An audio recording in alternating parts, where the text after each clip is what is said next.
ગઢડા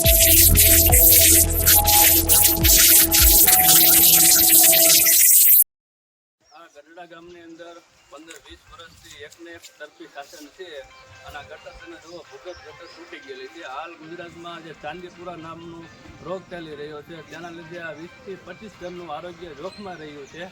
ઘણી વખત રજૂઆત કરવા છતાં કોઈ નિવારણ લાવવામાં આવેલ નથી.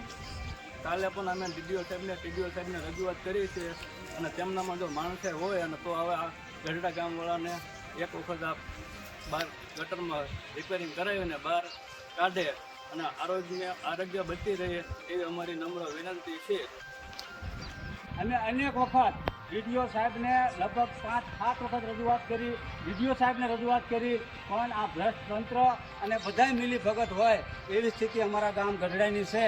તો અમારી સાથે અમારા ગામના ગઢડાના લોકો બધા ઊભા છે. તો તમે જોઈ શકો છો કે આ કેવી અમારી ગઢડાની હાલત છે.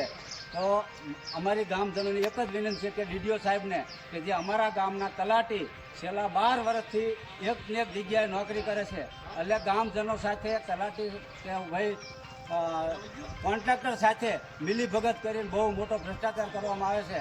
તો તાત્કાલિક ધોરણે આ તલાટીશ્રીની બદલી કરવામાં આવે અને કોઈ તટસ્થ વ્યવસ્થિત તલાટી અમારા ગામની અંદર મૂકવામાં આવે.